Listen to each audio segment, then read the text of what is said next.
casa.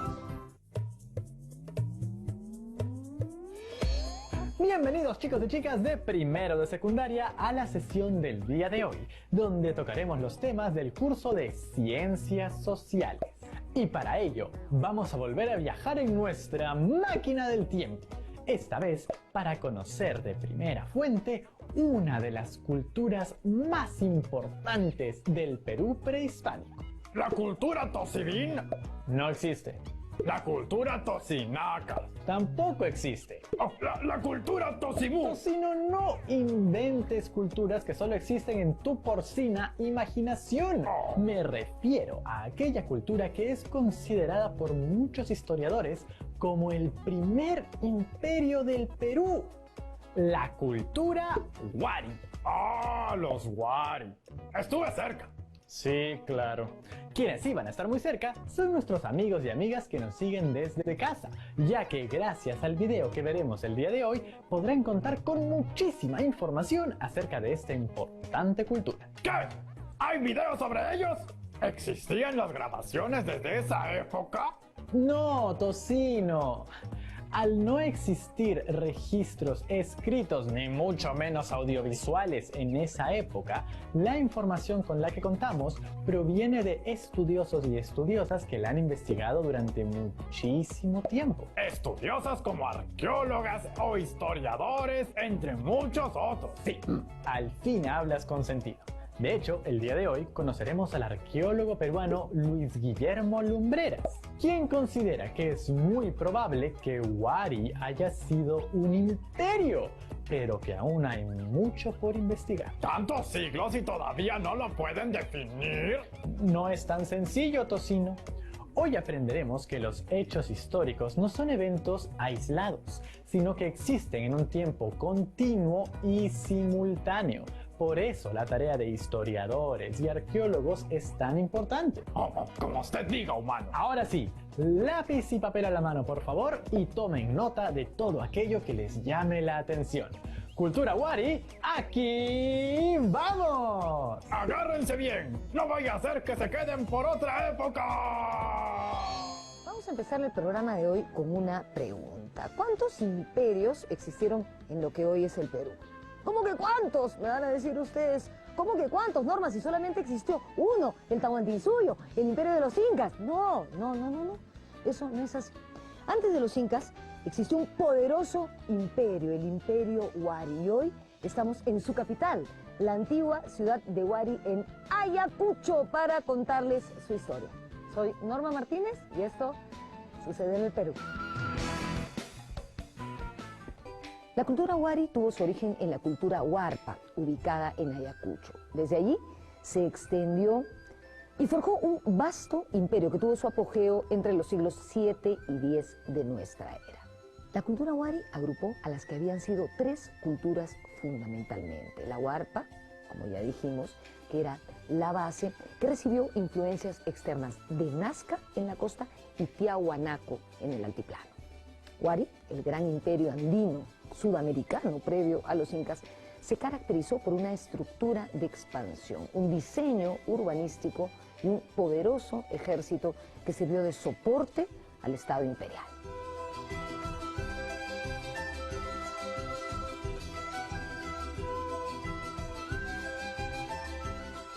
Estamos en el área ceremonial de Vegachajuc Mojo. Aquí se ha encontrado evidencia de una ocupación huarpa previa a Wari, por supuesto.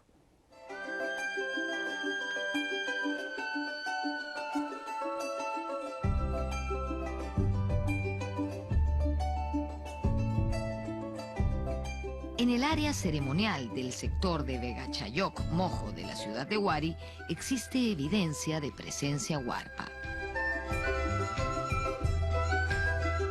Se ha demostrado que hay una ocupación huarpa de una cultura local que se llama huarpa, que es contemporánea con Nazca, Tiwanaku, Recuay, la cultura Lima.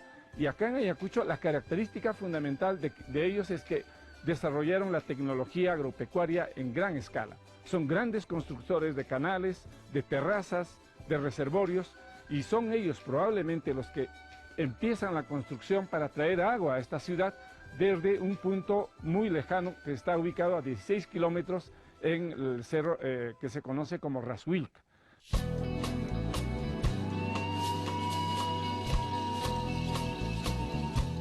Los Huarpa tuvieron un importante intercambio comercial con las sociedades de Ica, como los Nazca. El primer grupo humano influenciado por las culturas Huarpa y Nazca creó una cerámica propia en la zona de Chaquipampa, pero luego irrumpió una fuerte corriente religiosa procedente del sur y se produjo la cerámica llamada Conchopata. Según Lumbreras, el estilo Conchopata es el vínculo más antiguo y directo de la conexión de Huari con Tiahuanaco. Ello debido a los elementos decorativos de su iconografía. Todo indicaba que se trataría de una nueva religión procedente del Titicaca, bien traída a Ayacucho por gente proveniente de esa zona, o en su defecto por hombres que visitaron el altiplano y retornaron a Ayacucho importando la religión altiplánica. Hay unas deidades, ¿no?, muy importantes que están siendo identificadas, como es el Coa o el felino volador, que es este personaje que aparece en la portada del Sol. Está el mismo dios de los báculos, aparecen diferentes tipos de representaciones de estos personajes, pero que están vinculados con el culto al agua. Huari es una ciudad bastante seca en la actualidad, pero pues el agua era un elemento necesario, importante, y el culto al agua parece ser que está vinculado también con estas deidades. La cultura Huari logró desarrollarse en medio de condiciones muy desfavorables. Mientras todos los valles de la costa, Moche, Lima, Nazca, florecieron durante los primeros siglos de la era cristiana, Ayacucho se mantuvo en condiciones relativamente pobres. En Ayacucho la agricultura no es lo mejor, es lo más difícil que hay. Las condiciones de la tierra son muy duras, hay poca tierra, no hay valles prácticamente. En base a ingenio y trabajo, los Huari terminaron superando las dificultades naturales y su clase dirigente se propuso conquistar más territorios, como el de Huamanga, a partir del año 600. De esta forma, los mercaderes Huari empezaron a trasladarse hacia otras zonas acompañados de guerreros.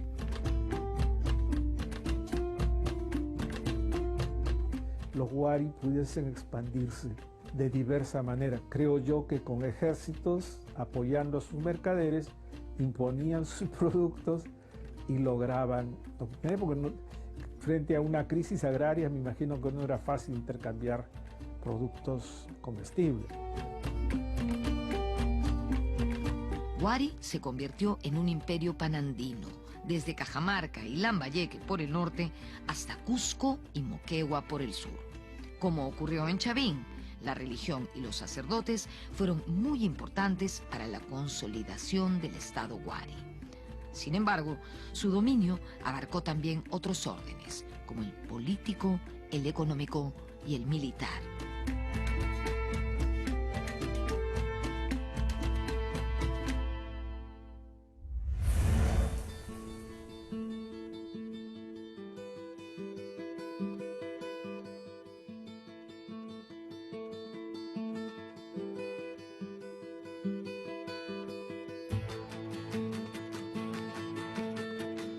Los actuales departamentos de Ica y Lima fueron los primeros territorios en ser dominados por los Huari.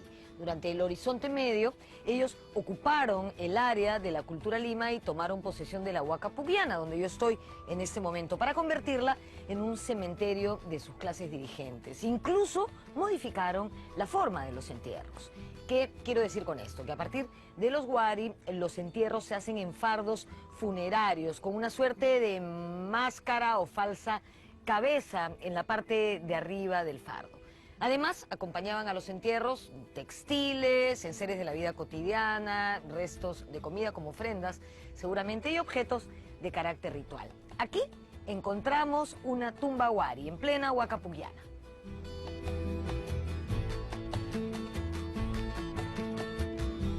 El poderoso ejército Huari expandió las fronteras del imperio, sometiendo a pueblos enteros.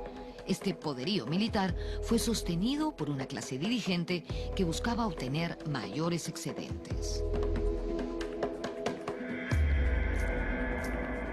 En las excavaciones que nosotros hicimos en el sitio de Conchopata, que es un poblado secundario de la época Wari, hemos encontrado evidencias y testimonios de soldados, de gente del ejército que tenían pues arcos, flechas, lanzas, los uncus con atuendos de felinos, otros tienen representaciones de halcones, ¿no? en el hombro, y los escudos de forma rectangular, probablemente era con soporte de madera y de cuero, con pinturas de cabecitas de felinos, círculos concéntricos. O sea, estamos hablando de un ejército organizado, jerarquizado, con los que salían pues a las grandes conquistas. Y estamos también obteniendo datos de que estos iban pues en danzas rituales, en un momento festivo, porque hay guerreros que tienen escudos, pero tienen las zampoñas por un lado o tienen las tiglias, ¿no? Se supone que ellos eran los músicos guerreros.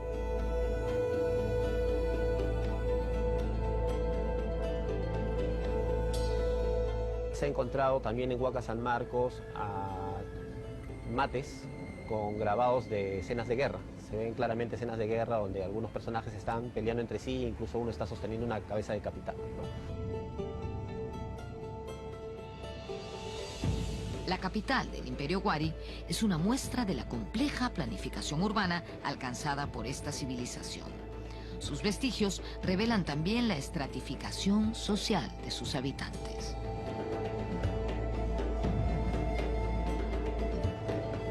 El núcleo urbano de esta ciudad tiene aproximadamente 600 hectáreas y con la parte periférica alcanza entre 1.200 a 1.500 hectáreas. Estamos hablando de una ciudad donde hay palacios, donde hay áreas de producción artesanal en gran escala, hay residencias, hay áreas ceremoniales, áreas funerarias, ¿no? Que ya se ha visto en el sitio de Monjachayo. Así como los chavín y otras culturas andinas, los Wari utilizaron la religión como un eficiente mecanismo de control ideológico.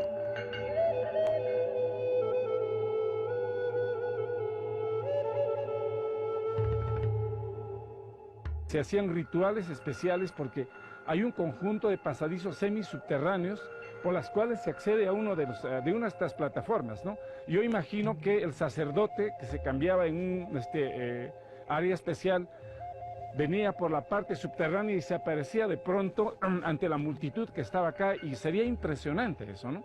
Creo que hay un conjunto de factores, ¿no?, de carácter ideológico, de la parte de la cosmovisión, que se mezclan para llamar la atención en este lugar. Un rasgo Wari muy local, ayacuchano y no importado del altiplano fueron los templos en forma de letra D mayúscula.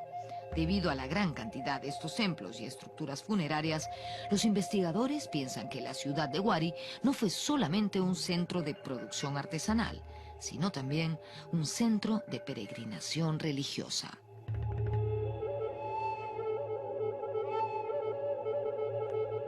Se ubica una edificación que tiene la forma de una D mayúscula. En este lugar se hacían un conjunto de rituales vinculados a sus ancestros, donde probablemente colocaban a sus momias y se veneraba a ellos, el culto a los malques. Pero también vemos un elemento muy importante en este lugar, como la presencia de un reloj solar que servía para el control del tiempo. En la costa central, en el valle del Lurín, los Wari encontraron un culto local muy importante, Pachacamac.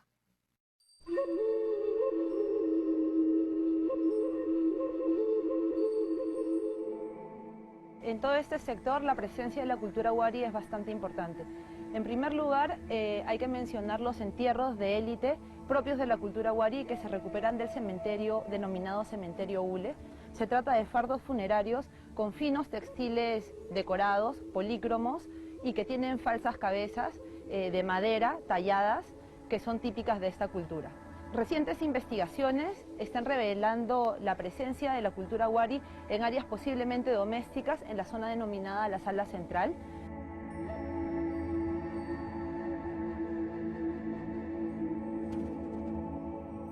El antiguo oráculo de Lima puso su prestigio religioso a favor de la expansión política de los Wari. Fue su principal aliado en la conquista de la costa central. De este modo, el primer imperio prehispánico en Sudamérica se vio fortalecido con una ideología de antiguo arraigo en el Perú.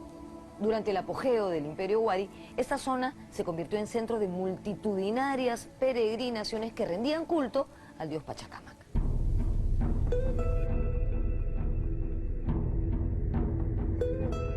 También es importante mencionar que el culto al dios Pachacamac se instaura en tiempos Wari. Eso a través del estudio de la iconografía que aparece decorando y acompañando al dios Pachacamac en la talla de madera que se encuentra en el templo pintado. Al igual que el Tahuantinsuyo, el Imperio Wari tuvo en la administración y la comunicación dos de sus ejes fundamentales. En ese sentido, el uso de quipus y un extraordinario sistema de caminos fueron piedra angular de su sostenimiento. Se instala un sistema que en la época incaica se conoce con el nombre de Capacñán, es decir, un sistema de comunicación que permitía conectarse a las gentes de las distintas regiones del Perú mediante caminos formalizados. Ya se han encontrado muchísimos de estos caminos en varias partes del Perú y se tiene evidencias de que gran parte del Capacñán estaba también hecho sobre la base de caminos del tipo Wari o Ariñán o lo que se quiera llamar. A estas alturas del programa, lo que estamos viendo es que el Perú antiguo es una gran continuidad. Carece de sentido pensar que una cultura termina un día y al día siguiente empieza otra. Todo es una transformación que se produce en el mediano y largo plazo. Lo fragmentamos para entenderlo y estudiarlo mejor, pero no es otra cosa que una continuidad. Decimos esto porque hablamos de Waris e Incas como dos entidades autónomas y diferentes, y estamos viendo que no fue así. Ambas nacieron en el altiplano, se ubicaron en zonas más o menos similares, solo que una asentó su capital en Ayacucho y la otra en el Cusco. En conclusión, una es heredera de la otra y a su vez la explica. Si no, pensemos en la administración, la arquitectura, los caminos, los quipus, el urbanismo, los sistemas hidráulicos y de drenaje. Dicho esto, y con el permiso de los puristas, podríamos decir que Waris e Incas fueron una sola cosa, solo que fruto de transformaciones sucesivas ocurridas a lo largo del tiempo. Los hallazgos recientes y en conjunto las cosas que se han ido encontrando sobre Wari a lo largo de estos 10 o 15 últimos años indican que Wari e Incas son una continuidad. Los hemos separado porque arqueológicamente son diferentes, pero la continuidad es muy fuerte. Ahora sabemos que varias de las cosas que están en Ollantaytambo y en el Coricancha son de la época Wari en el Cusco, porque en el Cusco fue muy importante la presencia de Wari. Y obviamente era uno de los principales enemigos de los incas. Coexistieron en algún momento, convivieron en algún momento. Y la evidencia ahora indica de que separar Wari de los incas por el momento se va haciendo cada vez más difícil. O sea, la diferencia es como la del abuelo al nieto, van muy juntos.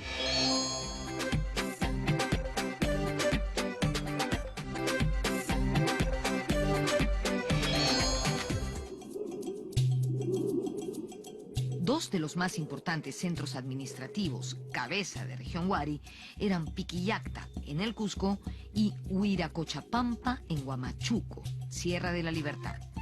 La idea era administrar y controlar la economía de los territorios imperiales. Estos sitios seguían el mismo patrón urbanístico de la capital y servían como centros de control político. Entre otras cosas, estas razones llevaron a Lumbreras a pensar en Wari como un imperio, a pesar de ser esta una palabra foránea y no necesariamente adecuada a nuestra realidad.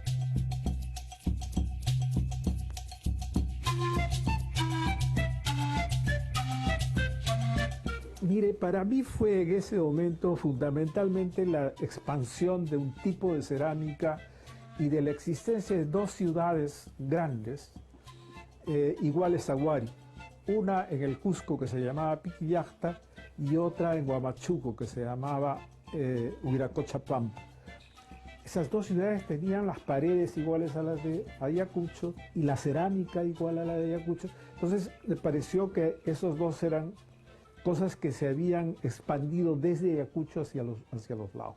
Pero de otro lado, comparé lo que eran los incas con lo que era Huari y la manera como se comportaban los sitios incaicos y los sitios Huari, arqueológicamente.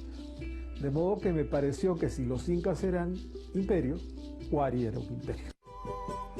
La cerámica es una extraordinaria fuente para documentar el proceso de síntesis cultural que alcanzó Huari.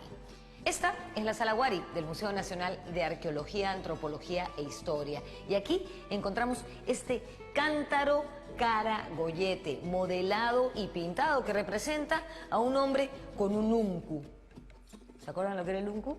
Sí, la vestimenta de esa época, una suerte de camisa o camiseta.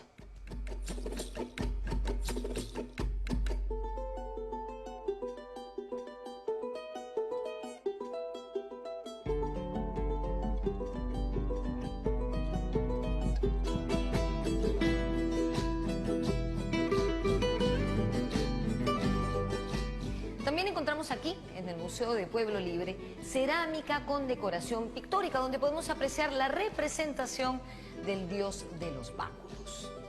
Este símbolo religioso expresa una continuidad de culto que encontramos primero en Chavín y posteriormente en Tiahuanaco, en la Portada del Sol.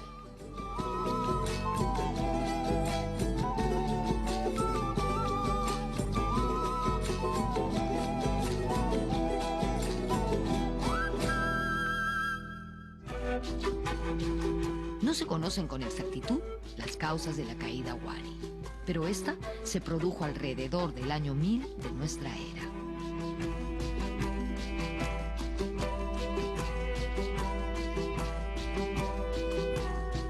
Como todo imperio cayó en un momento determinado. Un imperio es una formación política, es un estado que se sustenta en la apropiación de los bienes y las fuerzas que tiene otros estados u otras naciones.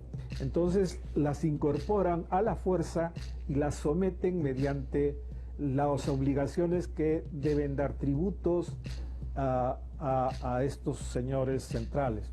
En el caso de los incas fue así, en el caso de Huari fue así.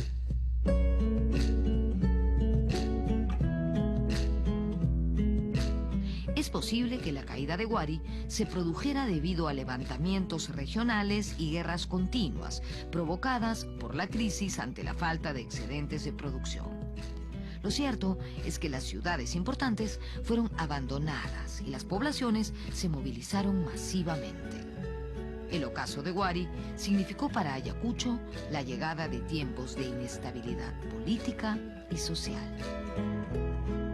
Hacia el siglo XI se declina, hacia el siglo XII ya yo creo que Huari queda restringido a 2 o 3 valles de la región de Ayacucho mismo, principalmente el valle, los valles que están alrededor del río Pampas, donde están Dahuaylas, y Ayacucho mismo.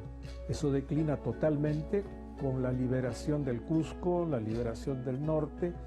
El Cusco es el que arranca con la guerra contra ya un Huari declinado totalmente, que es lo que le llaman la época de los Chancas, y ya ahí se acabó el Imperio Huari.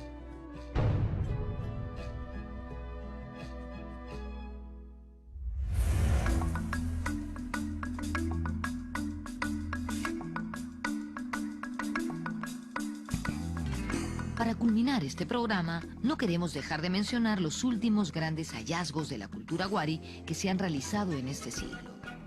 El año 2011, en el sitio arqueológico de Espíritu Pampa, en Vilcabamba, provincia cusqueña de la Convención, se halló la tumba de un noble Huari enterrado con un lujoso ajuar. Y el año 2014 se presentó en el Mali, el Museo de Arte de Lima, una gran exposición sobre el castillo de Huarmey. Allí se encontraron 63 momias de mujeres de la nobleza Wari, ricamente ataviadas, con más de 1.200 valiosos objetos de oro, plata, bronce, madera, textiles y cerámica. Esto último, por si aún hiciera falta destacarlo, nos muestra la importancia de la mujer en el antiguo Perú. En este caso, también reflejada en lo que fue el poderoso Imperio Wari.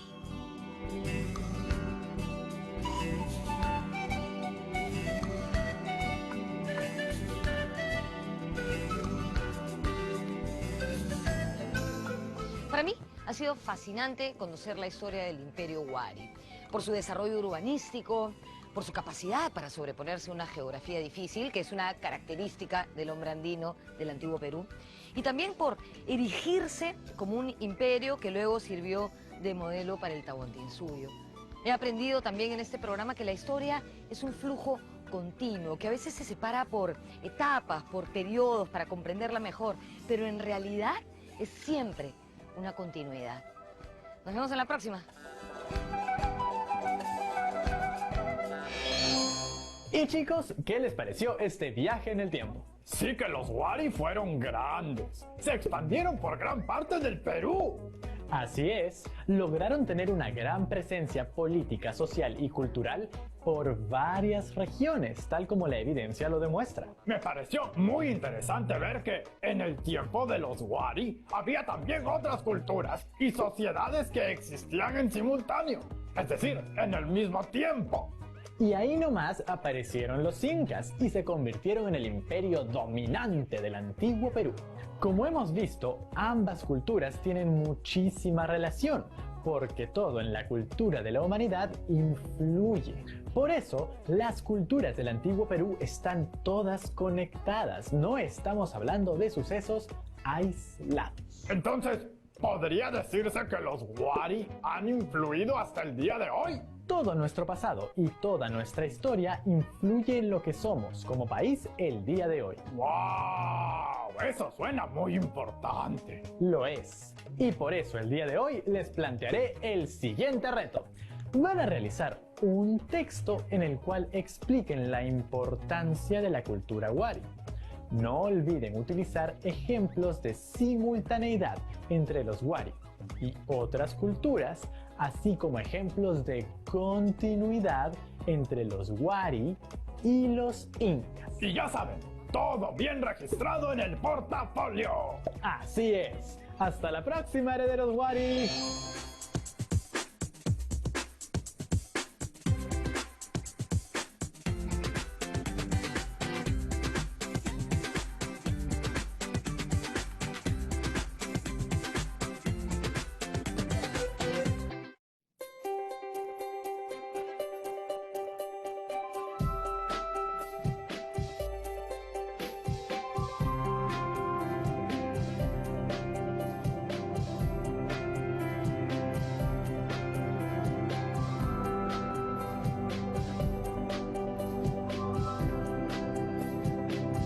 Aprendo en casa. Hola chicas y chicos, aquí estamos una vez más en Aprendo en Casa. Hoy vamos a revisar el área de Ciencias Sociales para segundo de secundaria. Y como sabrás, seguiremos aprendiendo sobre la conquista del Tahuantinsuyo. Aprendimos mucho la última vez, ¿verdad? Seguro recordarás lo que pasó en Cajamarca con la captura y muerte de Atahualpa, pero hoy veremos lo que pasó después. ¿Fue fácil la conquista? ¿Acaso no hubo resistencia? Todo esto lo sabremos en instantes, así que no te olvides de traer lápiz y papel. Presta mucha atención a las acciones de los protagonistas de esta etapa histórica, a la época de los incas rebeldes. Como siempre, escucha atentamente a las explicaciones de las historiadoras y los historiadores, y toma nota de lo más importante. Además, anima a tu familia para que aprendan juntos. ¡Empezamos! La conquista del Tahuantinsuyo no se selló con los sucesos de Cajamarca. Me refiero a la captura y posterior muerte del Inca Atahualpa. No. Después de estos sucesos surgió una resistencia indígena que duró casi 40 años. Esta comenzó y terminó en el Cusco. Por eso hemos venido hasta aquí para contarles esta historia. Detrás de mí está el impresionante Valle Sagrado de los Incas. Este es el mirador de Rajchi Ayo, en Chinchero, Cusco. Y desde aquí comenzamos el programa. Soy Norma Martínez y esto sucedió en el Perú.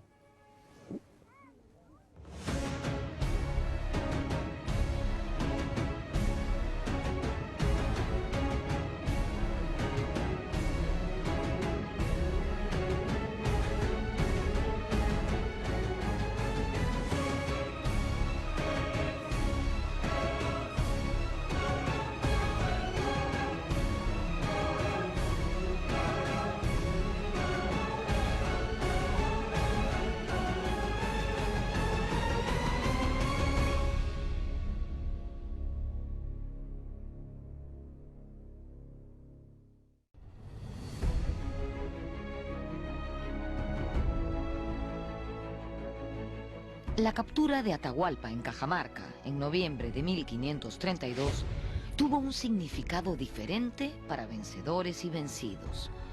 Para los españoles fue un milagro de Dios. Para los indios, un cataclismo. Sus dioses y el propio Hijo del Sol fueron derrotados.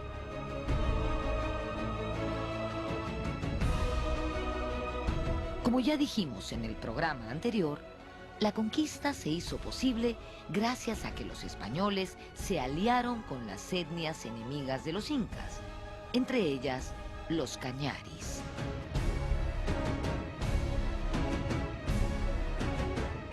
Vamos al caso de los cañaris. Los cañaris se entregan temprano y lo apoyan totalmente. Pero uno dice cañari, un momentito. Los cañaris eran una suerte de guardia civil formada por Huayna Cápac. Entonces, cuando uno dice que los cañaris se pasaron al lado de Pizarro, está diciendo que se pasaron con todos los quipus, donde estaba anotada la cantidad de ropa, de alimentos, de armas, los depósitos, todo el plan estratégico, con toda la inteligencia. Y se pasaron. Y les sirvió de algo, por supuesto. Para empezar, les dieron el Valle del Yucay. Así que todos esos gringos que van a tomar fotos a los descendientes de los incas, están tomándole fotos a los descendientes de Francisco Chilche y otros cañaris que estuvieron por ahí.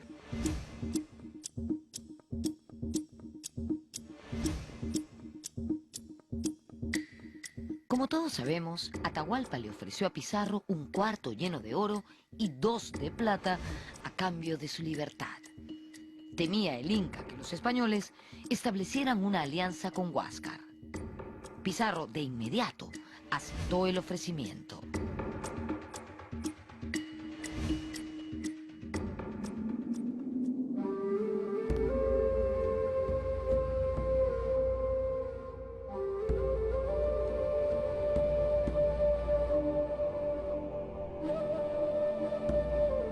Preso, el Inca Atahualpa se procedió a recolectar su rescate. Para ello, Francisco Pizarro mandó desde Cajamarca hasta Pachacámac a su hermano, Hernando, con 25 jinetes el 5 de enero de 1533. Cuenta el cronista Miguel de Estete que cuando llegaron aquí se sorprendieron al ver esta mezquita y en ella encontraron una suerte de fosa, de cueva, donde imaginaron que estaría el oro. ¿Cuál no sería su sorpresa al descubrir que esta cueva era un lugar sucio y maloliente, donde había una talla de madera representando al dios Pachacámac? Porque estaba sucio y maloliente el lugar, porque la gente dejaba ahí ofrendas, comida, animales que evidentemente se descomponían con el paso del tiempo.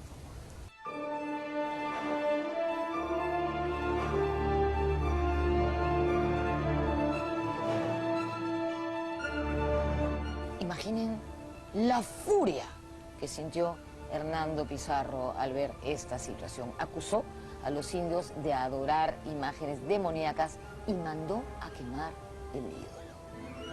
¿Ustedes pueden, no sé, darse una idea de lo que eso significaba para los pobladores del Perú? Era más o menos para el mundo católico como que alguien mande a quemar, no sé, la imagen del Señor de los Milagros.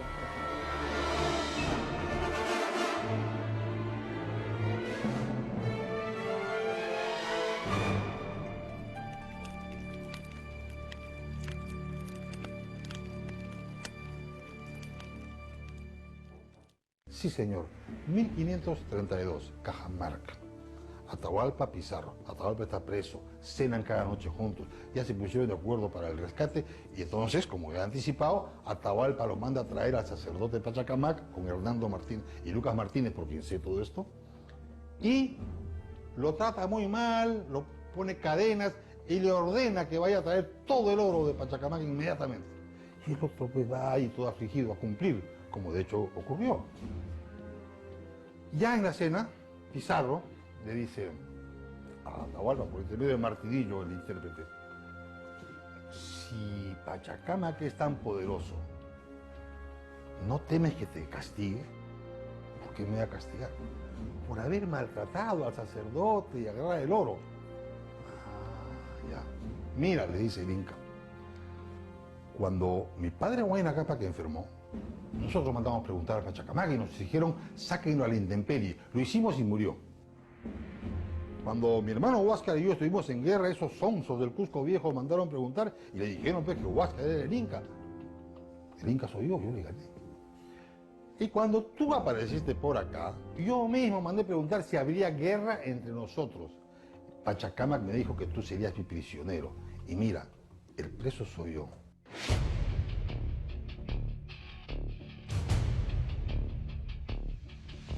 La llegada de Diego de Almagro a Cajamarca empeoró la situación de Atahualpa, quien secretamente mandó asesinar a su hermano Huáscar para que no pudiera aliarse con Pizarro.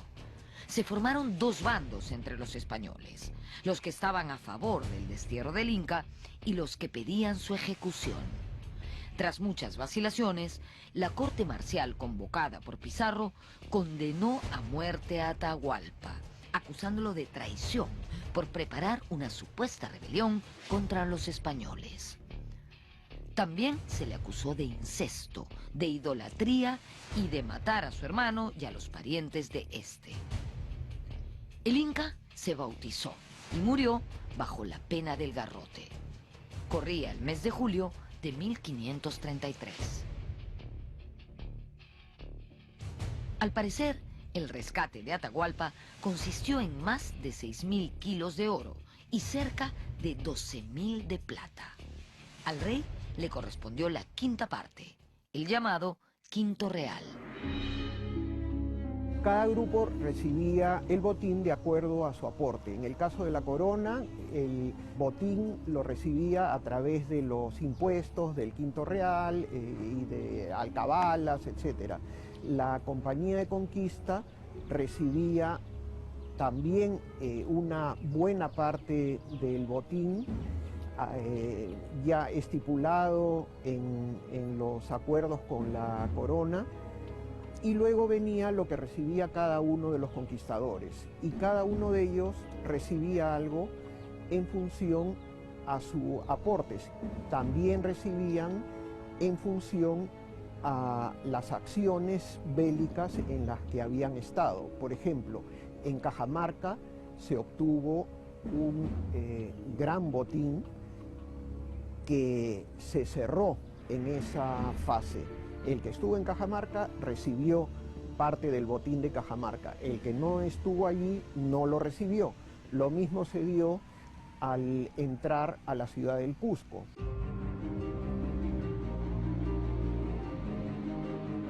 Muerto Atahualpa, Francisco Pizarro partió rumbo al Cusco en agosto de 1533.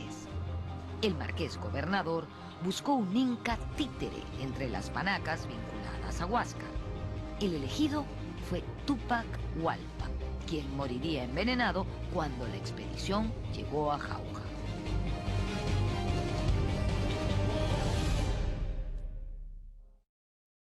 Uno piensa que Francisco Carvajal se hace cabalgatas desde Quito hasta Cusco y tiene cerca de 80 años. Es un vigor increíble. Pizarro está por encima de los 50 años, no son gente joven. Ahora, al mismo tiempo, es claro que sin el Cápac Ñan, sin el camino del Inca no hubiese habido conquista o no se hubiese llevado con la velocidad con que se llevó, ¿no? Es a través del Cápac Ñan que pueden entrar a Jauja, descender para Lima, ir al Cusco, poner sitio al Cusco, etc., ¿no?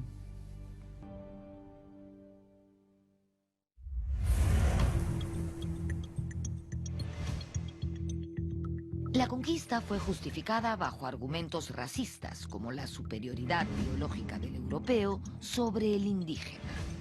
Al margen de eso, lo cierto es que la población indígena fue devastada por las enfermedades recién llegadas, para las que ellos no tenían defensas. Luego de la muerte de Tupac Hualpa, Pizarro nombró como Inca títere a Manco Inca Yupanqui, quien era un joven hijo de Huayna Cápac. Manco Inca estaba convencido de que los españoles eran dioses que venían a hacer justicia contra los abusos de Atahualpa. Pizarro, por su parte, quería aprovechar la autoridad del joven príncipe inca. De esta manera, ambos ingresaron juntos al Cusco en noviembre de 1533.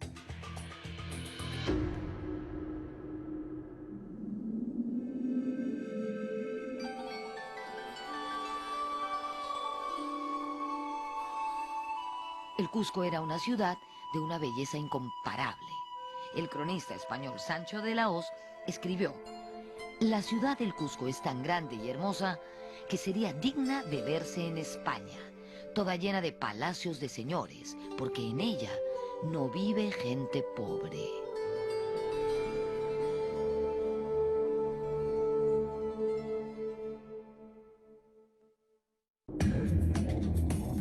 Los habitantes del Cusco vieron con sorpresa cómo sus templos eran saqueados por los supuestos dioses. Pizarro hizo la fundación española del Cusco en marzo de 1534. Al mes siguiente, fundó en Jauja la capital de la gobernación de Castilla. Sin embargo, luego decidió trasladarla a Lima.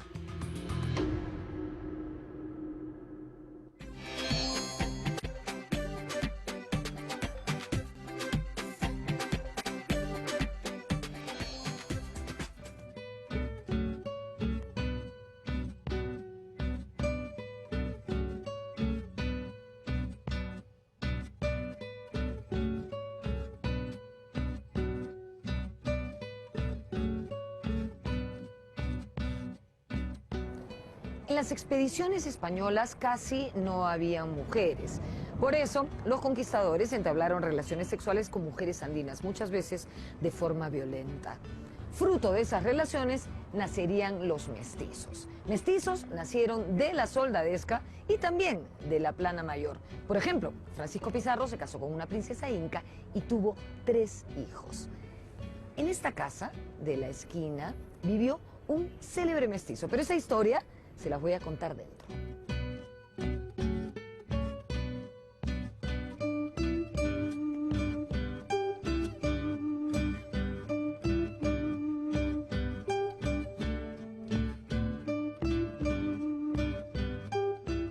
El capitán Garcilaso de la Vega tuvo como concubina a una jovencísima ñusta, Isabel Chimpu Ogllo, que era sobrina de Huayna Cápac. Fruto de esa relación nacería un célebre mestizo en Cusco en 1539, el cronista Gómez Suárez de Figueroa, que ya mayor cambiaría su nombre por Garcilaso de la Vega Inca. Como saben, él fue el autor de los comentarios reales de los incas. Hoy, esta casa funciona como un museo. Y les quiero contar un dato que me ha llamado muchísimo la atención. Es el primer museo en el Perú que ofrece visitas guiadas en quechua.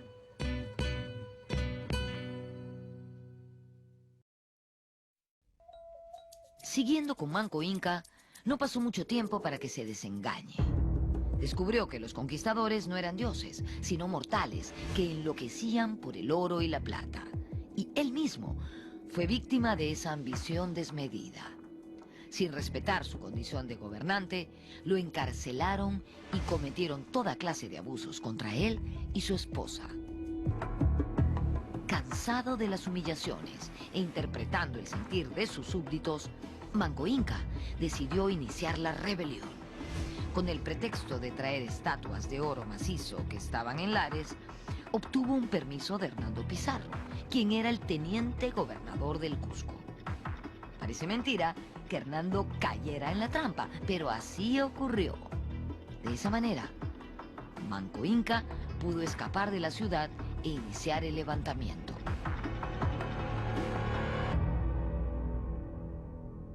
Y en este año, en 1536, Manco Inca se da cuenta de que los españoles no eran personas con las cuales se podía formar una alianza a su favor personal, ni a favor del mantenimiento del imperio de los incas, sino por el contrario, ellos estaban progresivamente quitándole el poder que él deseaba mantener.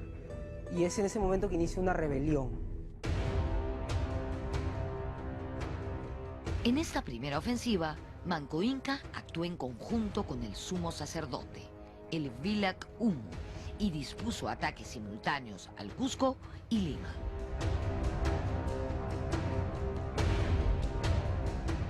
Los españoles lo consideran como el supremo sacerdote, algo así como el Papa, pero no. El Vilac Humu era parte de la élite incaica y era, digamos, co-reinante o co-gobernante con el Inca, que estaba en funciones. Por lo tanto, el Vilac Humu es un personaje importantísimo y era en realidad el Inca que tenía funciones religiosas. Había una diarquía, es decir, 2 incas gobernando, y el que tenía funciones religiosas era el Vilac Humu, pero se intercambiaban.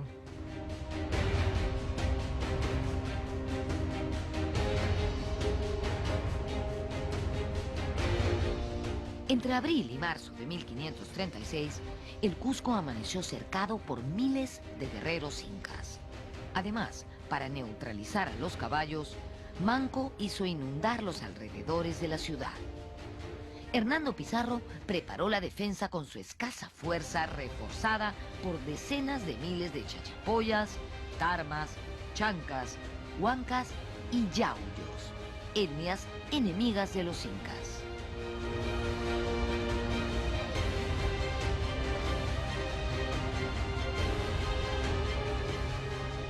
Las tropas de Manco Inca llegaron hasta el centro del Cusco, hasta su plaza principal, y comenzaron a prender fuego a los techos de viviendas y edificaciones, techos que estaban construidos de ichu. Por lo tanto, el fuego se propagó rápidamente, poniendo en aprietos a la reducida tropa hispana liderada por Hernando Pizarro.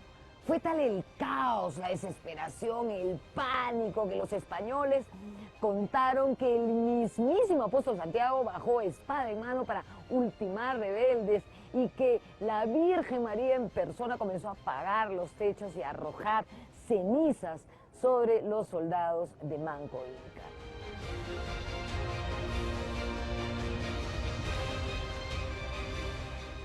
Hernando Pizarro tuvo una actividad indesmayable y no dudó en castigar a los españoles por temerosos y cobardes. Al final, estos resistieron el cerco de la ciudad del Cusco, apoyados por miles de guerreros indios que eran enemigos de Manco Inca y que los españoles utilizaron como su fuerza de choque.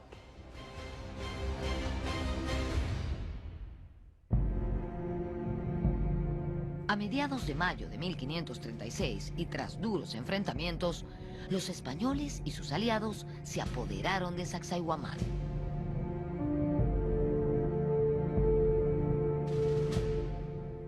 Los enfrentamientos entre los españoles y las tropas de Manco Inca fueron muy reñidos. De hecho, en ellos murió Juan Pizarro, de una pedrada en la cabeza, que lo mató el hermano menor de Francisco Pizarro. Al final, a las tropas de Manco Inca se les complicó muchísimo la situación porque se fueron quedando sin víveres. Una de las torres de Sacsayhuamán estaba siendo defendida por un legendario guerrero inca que usaba un casco de metal que le había arrebatado a los españoles y blandía diestramente su porra. Él fue llamado Cahuide.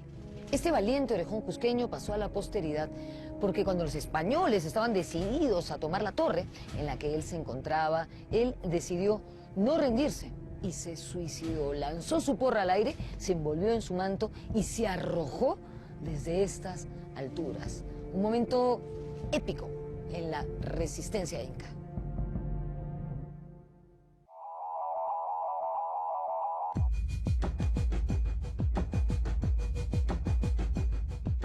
Preocupado por la suerte del Cusco, Francisco Pizarro decidió enviar desde Lima tropas de apoyo a la sierra. Fue así que salieron 4 expediciones que se encontrarían con las fuerzas del general Inca Kisu Yupanqui, enviado por Manco Inca a tomar la capital. Las huestes españolas fueron aniquiladas por los guerreros incas en Huaytará, Parcos y Jauja. Una 5ª expedición enviada por Pizarro llegó a Huarochirí y regresó a Lima a toda prisa al enterarse de la terrible suerte de sus camaradas. El cerco de Lima era un hecho.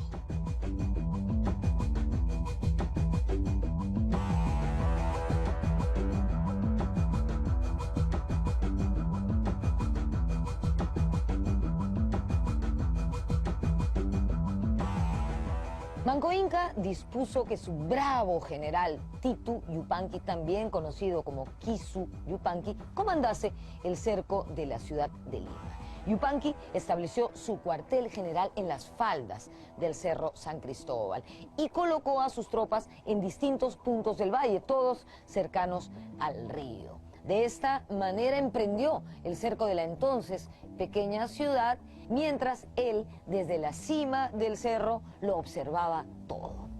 Claro, yo supongo que ese día no había esta neblina, ¿no? Porque si no hubiera sido bien difícil observar lo que estaba pasando.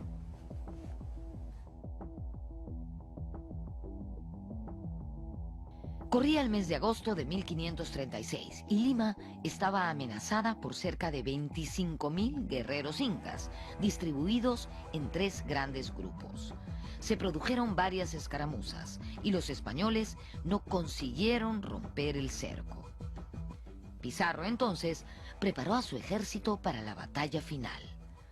Como en el Cusco, los españoles recibieron el valioso apoyo de miles de indígenas, enemigos de los incas.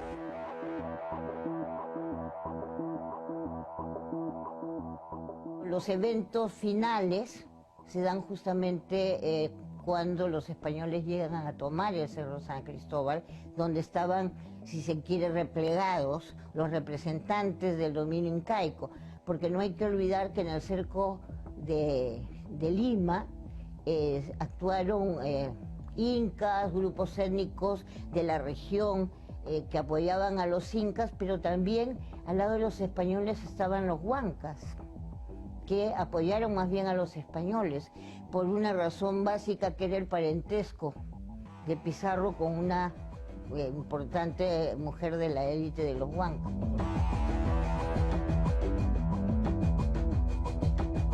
Kisu Yupanqui estaba decidido a exterminar a los extranjeros. "A la mar, barbudos", era el grito de sus guerreros. Nos quedamos en lo más interesante, ¿no les parece? Pero no se preocupen, que en el siguiente programa vamos a aprender más sobre Manco Inca y sus tropas rebeldes. Así que no vayan a perdérselo. Habrás notado que tanto los conquistados como los conquistadores tuvieron motivos para actuar como actuaron. ¿Por qué lo hicieron? ¿Cuáles fueron las causas de sus acciones? Quizás no has tenido oportunidad para reflexionar sobre esto, pero no te preocupes, que el reto de hoy está enfocado a responderlo. Primero vas a identificar a por lo menos 3 protagonistas de esta parte de la historia. Cuando me refiero a protagonistas, pueden ser individuales o grupos. Y vas a poner qué acciones realizaron y por qué lo hicieron. Para organizarte, vas a ordenar tus ideas en el siguiente cuadro.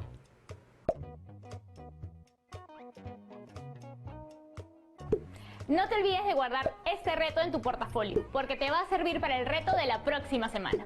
¡Nos vemos!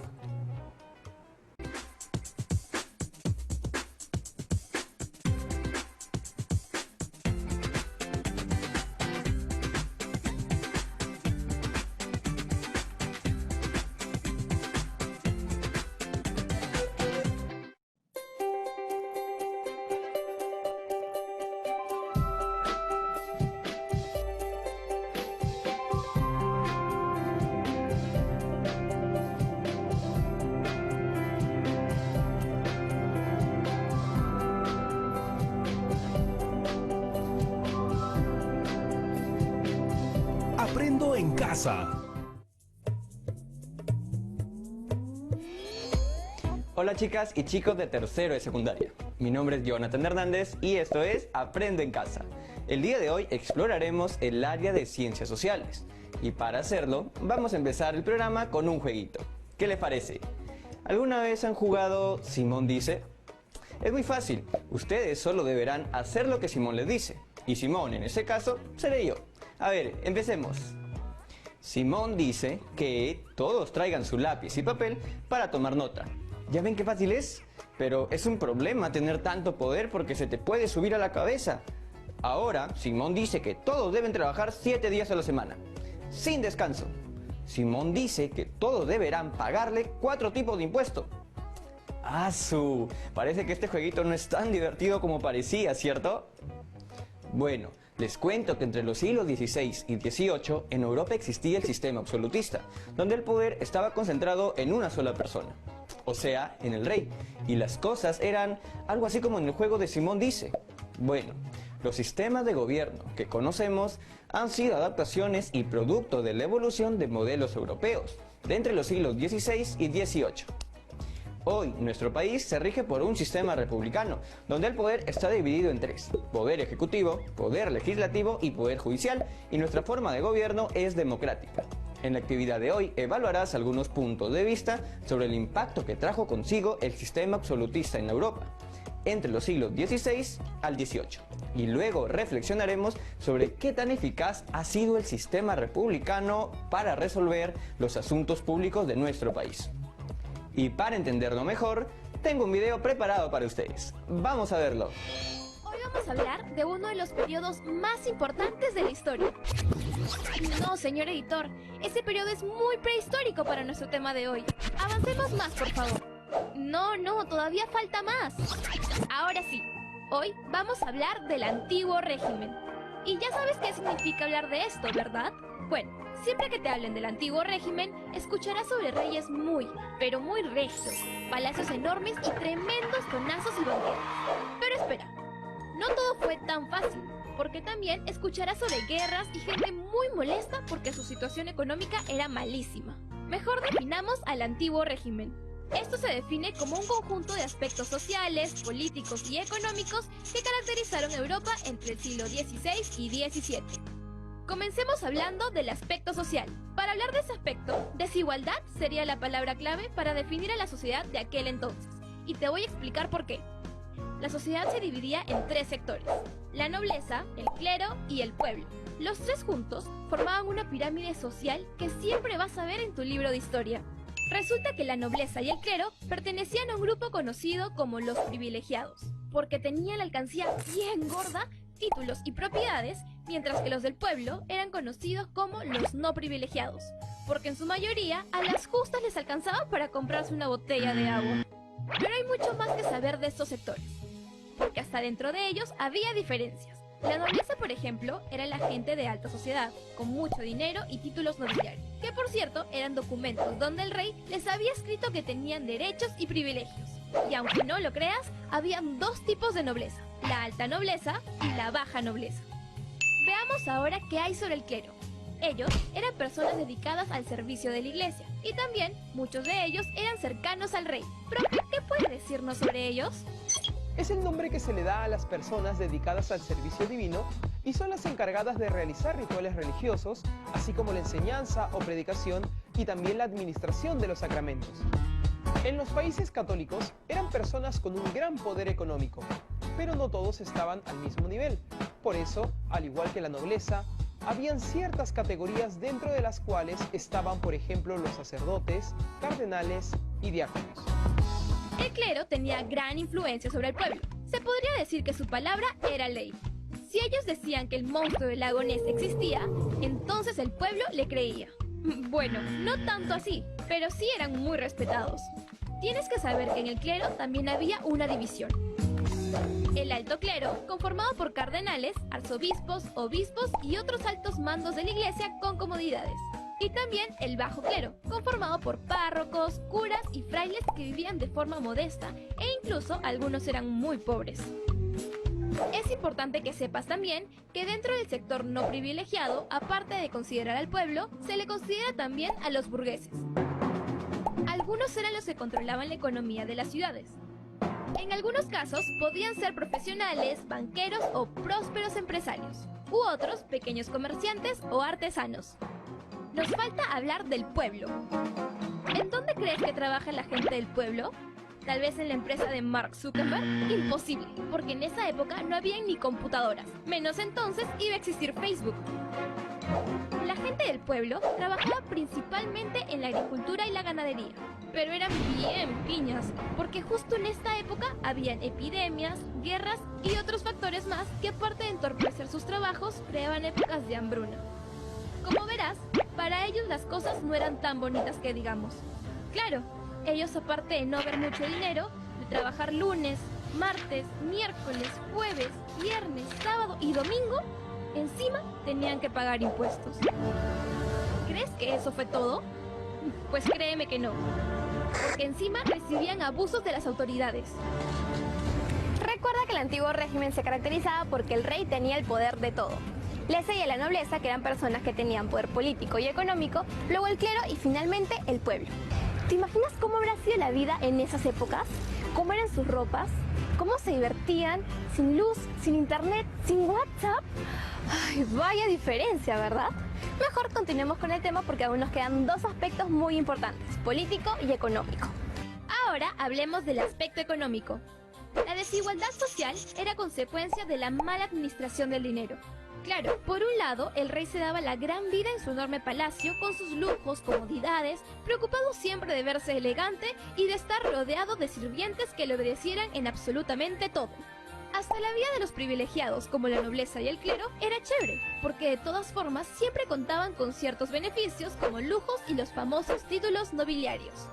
Pero para el pueblo no había ni palacios, ni títulos nobiliarios, ni dinero, ni peluquines y bastones de oro como los del rey, ni nada parecido, y por eso andaban descontentos y muy molestos.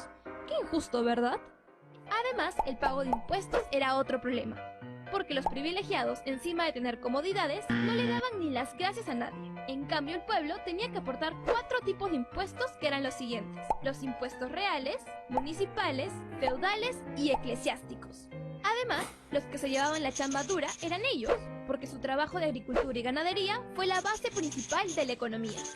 Pero eso no fue todo, porque poco a poco se desarrolló también la industria, impulsada principalmente por los monarcas, y el comercio, que se dio tanto en el interior como en el exterior de los países. Profe, ¿qué más puede decirnos sobre esto? En el antiguo régimen, el aspecto económico empieza a tomar fuerza tanto en la industria como en el comercio. Por un lado, la industria fue impulsada por los reyes, quienes al tener gran poder y dinero intentaron poner grandes fábricas que en realidad terminaron siendo grandes talleres artesanales. Por otro lado, el comercio exterior estaba mejorando mucho con el intercambio de bienes entre Europa y América, mientras que, por el contrario, el comercio interno se deterioraba debido a diversas dificultades que no le permitieron prosperar. Nos falta hablar del aspecto político del antiguo régimen. Lo que debemos saber aquí es que la forma de gobierno fue la monarquía absolutista, lo que se define como la forma de gobierno en la que el rey tiene el poder de todo. Pero como en Tiempo para Aprender queremos que todo te quede claro, comencemos hablando de la situación política europea en el siglo XVII. Resulta que esta estuvo marcada por la Guerra de los 30 años y por los cambios políticos que ocurrieron en España, Inglaterra y Francia. La Guerra de los 30 años se dio entre 1618 y 1648. Todo comenzó en Alemania, donde inició un conflicto religioso entre los protestantes y los católicos. Esto se extendió y al final intervinieron Holanda, España, Inglaterra, los estados germánicos, Dinamarca, Suecia y Francia. Un bando a favor del catolicismo y otro en contra. Es por eso que el conflicto pasó a tener como motivo principal la supremacía política en dicho continente. La guerra terminó con el Tratado de Paz de Westfalia, donde Francia terminó siendo visto como el país más poderoso del continente, mientras que España perdió poder. Pero, ¿cuál era la situación por la que estaba pasando España? En grandes rasgos, el país andaba en el declive, en un apocalipsis interno. Era la real decadencia, porque no solo había perdido poder con la Guerra de los 30 años, sino que también se dieron conflictos internos como la Guerra de la Sucesión Española y una fuerte crisis demográfica a causa de las guerras, donde había la peste y hambruna, por lo que muchos españoles optaron por agarrar sus cosas y mejor venirse para América. Pero si España estaba así de mal, ¿qué pasaba en Inglaterra? Veamos. En el siglo XVII en Inglaterra se dio una fuerte revolución política. O sea, habían fuertes disputas entre ver qué sistema se establecía. Las opciones eran o un sistema monárquico o la democracia. Luego de tanto conflicto, llegó la calma, con la Revolución Gloriosa, donde Guillermo de Orange juró una declaración de derechos donde reconocía las libertades de su gente y establecía las limitaciones del poder de la realeza. Por último, veamos la situación política de Francia en el siglo XVII. Resulta que en la primera mitad de ese siglo se buscó sentar las bases para alcanzar la supremacía de Francia. Profe, ¿qué puede decirnos sobre esto? Además, como parte de su política, fue él quien propició que Francia intervenga en la Guerra de los 30 años, lo que terminó siendo positivo porque fue luego de este hecho que el país surgió como la nueva gran potencia europea. Ya hablamos del aspecto social, económico y político del antiguo régimen. El antiguo régimen se define como un conjunto de aspectos sociales, políticos y económicos que caracterizaron a Europa entre el siglo XVI y XVII. En el aspecto social, la desigualdad saltaba a la vista y esta se dividía en tres sectores: la nobleza, el clero y el pueblo. Los dos primeros pertenecían a un grupo conocido como los privilegiados, porque tenían la alcancía bien gorda, títulos y propiedades, mientras el pueblo era conocido como el grupo de los no privilegiados, porque no tenían tantos recursos. En el aspecto económico, la ganadería y la agricultura fueron las principales fuentes de producción, pero también comenzó a surgir la industria y el comercio. En el aspecto político, funcionaba un modelo de monarquía absolutista, lo que quería decir que el rey era la única persona en quien se centraba todo el poder. Por último, aprendimos que la situación política europea del siglo XVII estuvo marcada por la Guerra de los 30 años y los cambios políticos que se dieron en España, Inglaterra y Francia. El poder se centró solo en el rey, quien lo manejaba todo, mientras que el pueblo pasaba por una serie de carencias. ¿Crees que esta forma de gobierno hubiese propiciado un correcto desarrollo en los países? ¿O por el contrario, hubiese provocado más revueltas y guerras? La concentración de poder en una sola persona no parece ser una opción correcta, pero esto es solo algo que no solo se ha presentado en siglos pasados, sino también en la actualidad, y no ha resultado ser algo muy positivo para la sociedad. Como sabrás, aún existen reyes en algunas partes de Europa, como el rey Felipe en España o el rey Guillermo en Holanda, con la diferencia que ahora son personas que no llevan ningún régimen autoritario, sino más bien se debe principalmente a una cuestión de respeto por seguir la tradición. Entre los siglos XVII y XVIII, en muchos estados europeos como España, Francia, Austria-Hungría y Rusia, se optó por seguir el absolutismo. Pero, ¿sabes qué es el absolutismo? Te explico. Esta es una forma de gobierno en el que todo el poder de un estado se centra en una sola persona, un soberano o un rey. Y cuando pensamos en un rey, seguro lo primero que viene a nuestra mente es una corona de oro, un palacio enorme y harto dinero, como para comprarte una bici nueva y todo lo que se te venga a la mente. Es cierto, el rey tenía todo eso y mucho más. Pero además, en el sistema absolutista no había división de poderes. El poder ejecutivo, legislativo y judicial eran ejercidos por la misma autoridad, el rey. Imagínate, nadie lo controlaba ni supervisaba. No vas a pensar que se la pasaba todo el día jugando póker o tomando un baño en sus tinas de oro, ¿verdad? Para nada. El rey también tenía que cumplir con funciones políticas, como comandar ejércitos, determinar impuestos, brindar o quitar privilegios, y dirigir la administración entera del Estado. Para imponer su autoridad, el rey tenía un ejército con el que conquistaba pueblos y se defendía o atacaba a otros estados extranjeros. También eran ellos quienes tomaban las decisiones sobre lo que se hacía o no en su gobierno. O sea, si el rey quería, hasta podía darle WhatsApp gratis a todo el pueblo. Ok, no. Eso sí, para tomar decisiones, casi siempre eran asesorados por sus consejeros, aunque eran ellos quienes tenían la última palabra.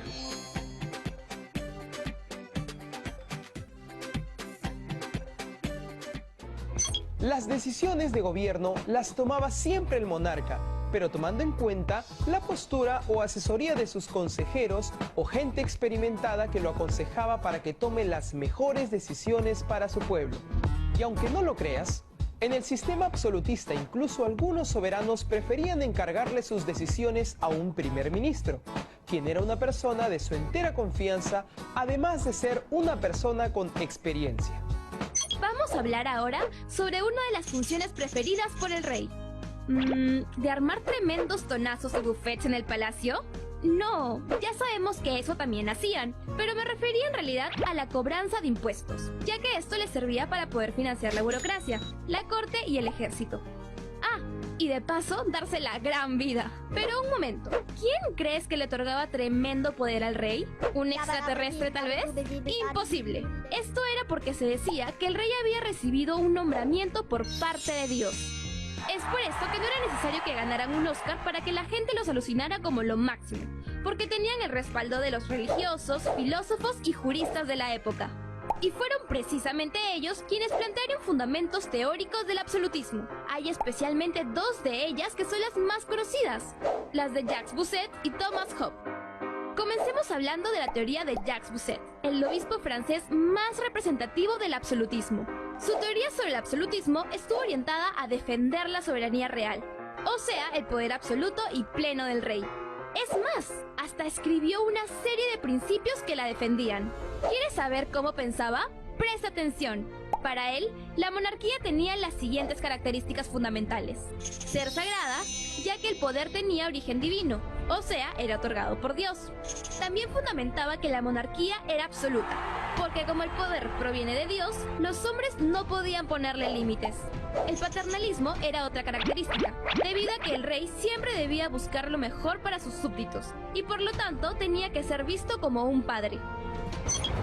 El rey vivía una vida muy cómoda, pero también tenía grandes responsabilidades, sobre todo con el pueblo. Si quieres saber más sobre el tema, te recomiendo que veas películas como La Pasión del Rey, inspirada en uno de los reyes más recordados en el mundo, Luis XIV. O también puedes ver María Antonieta, una película increíble que fue grabada en el mismo Palacio de Versalles. ¿Puedes creerlo? Aún queda mucho para aprender sobre el sistema absolutista, así que presta atención porque ahora hablaremos de su segundo fundamento teórico y de Luis XIV, uno de los reyes más famosos en el mundo. Ahora nos queda claro entonces que para el obispo francés Jacques Bossuet, la monarquía tenía tres características.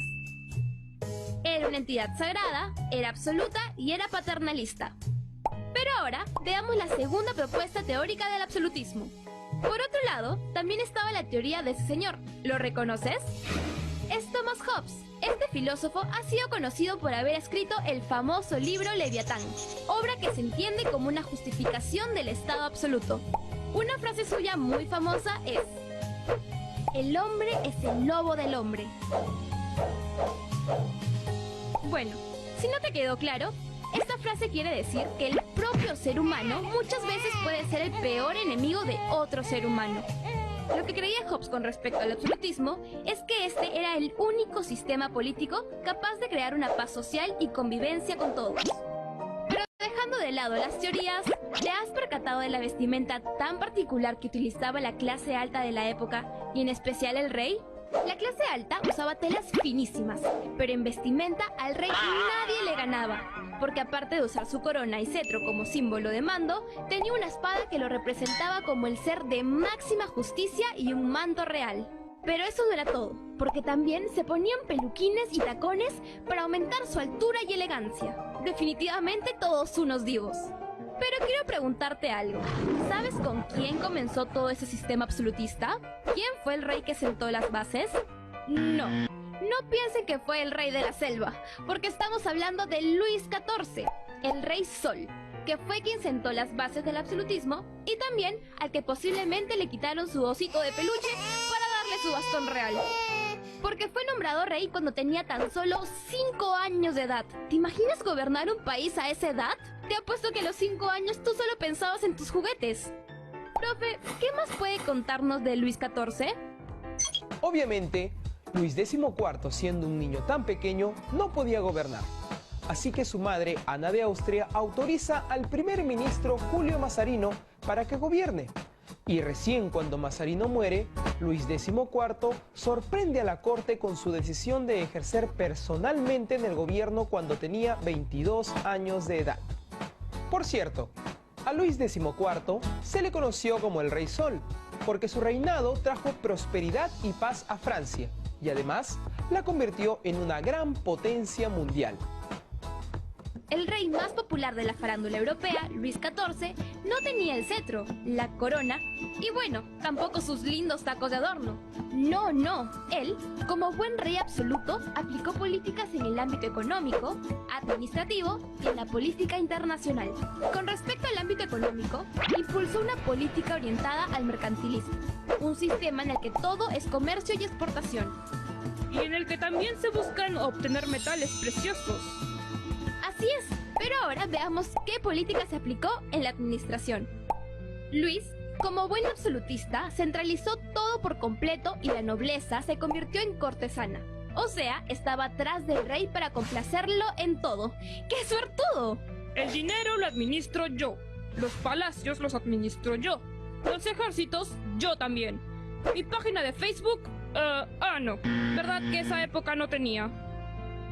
Nos falta hablar de lo que ocurrió en la política internacional. Aquí, el rey buscó extender sus fronteras y obviamente a la buena no lo iba a lograr. Así que inició varias guerras que le permitieron obtener ciudades como Estrasburgo, partes de Luxemburgo y Flandes. Pero, ¿quieres saber qué más hizo Luis XIV? Mira este lugar. Increíble, ¿verdad? ¿Quién no quisiera vivir ahí? Rodeado de lujos y comodidades, pues este enorme palacio es conocido como el Palacio de Versalles. Su construcción fue ordenada por Luis XIV para mantener a los nobles y funcionarios de gobierno bajo su control. Es por eso que Versalles es un símbolo del absolutismo y uno de los complejos arquitectónicos monárquicos más importantes de Europa. Tanta es su importancia que la UNESCO lo declaró Patrimonio de la Humanidad en 1979. Por todo lo que hemos visto sobre el gobierno absoluto de Luis XIV, es que este sistema se expandió a otros países de Europa como Prusia, España, Portugal, entre otros. La vida de la corte en Versalles giraba en torno a la persona del rey, quien tenía todo a sus pies. Actualmente, en este palacio se reciben a jefes de Estado de otros países. Además, cuenta con varias secciones abiertas para que todos conozcan la historia de Francia. Imagina qué alucinante debe ser estar en un lugar así, donde en algún momento pasaron reyes y gente de la alta sociedad. Ya hablamos del absolutismo político, así que veamos cuánto has aprendido. El absolutismo político es el sistema en el que todo el poder de un país se centra en una persona, el rey. Luis XIV, también conocido como el Rey Sol, fue el máximo representante del absolutismo, además de ser el que sentó las bases de este sistema. Recuerda también que este sistema estuvo fundamentado principalmente por dos teorías, la de Thomas Hobbes y la de Jacques Bousset. Ambas teorías concluían lo siguiente: absolutismo igual a poder total de la monarquía. Además, vimos que el Palacio de Versalles es un símbolo del sistema absolutista, ya que este lugar fue construido para que el rey pueda tener bajo su dominio a los cortesanos. Por último, no olvides que el modelo de absolutismo político en Francia se expandió a otros países de Europa como Prusia, España, Portugal, entre otros. Ahora que entiendes en qué consistía el absolutismo, ¿qué te parece esta forma de gobierno? Si tú fueses parte del pueblo, ¿estarías de acuerdo con que el rey estuviese a cargo de todo? ¿Crees que la población tenía una actitud positiva ante un rey absoluto? Es cierto que hubo reyes muy buenos como Luis XIV, pero nunca es positivo que el poder se emplee como en el absolutismo. Precisamente, el hecho de que el poder se haya centrado en una sola persona le trajo problemas a Europa en los años posteriores. Ya estamos de vuelta. ¿Qué opinan del video que acabamos de ver? Ahora ya sabemos qué caracterizó al antiguo régimen, tanto en lo económico como en lo social y político. Y seguramente ustedes ahora se están preguntando, pero Jonathan, ¿qué tiene que ver este régimen absolutista con nuestro país? Chicas y chicos, para reflexionar sobre esta pregunta, tienes que cuestionarte sobre las ventajas y desventajas que trae cada sistema político. Y ahora ustedes deberán hacer ese análisis. El reto de hoy será presentar un organizador visual con los principales aspectos que respondan a la pregunta: qué significó el antiguo régimen para la Europa del siglo XVI al XVIII, en tu organizador visual deberás incluir una reflexión sobre qué tan eficaz ha sido el sistema republicano para resolver los asuntos públicos de nuestro país. Recuerden que pueden compartir todo lo aprendido con sus primas, amigos, vecinas o familiares, y que es importante que siempre registren sus trabajos y que los guarden en sus portafolios. Así tendrán archivadas todas las evidencias de sus aprendizajes. Bueno, chicas y chicos, esto ha sido todo por hoy en Aprendo en Casa. Nos vemos pronto. ¡Chao, chao, chao!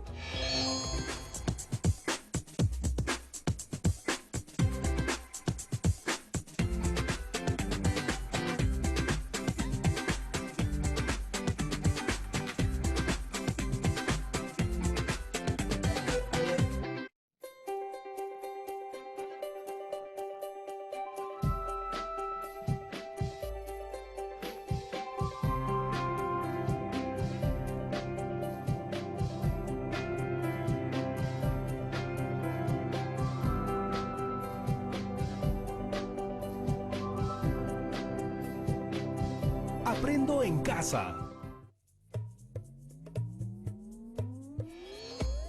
Hola a todos y todas, hoy les traigo un nuevo episodio de Aprendo en Casa, especialmente preparado para mis amigas y amigos de cuarto de secundaria.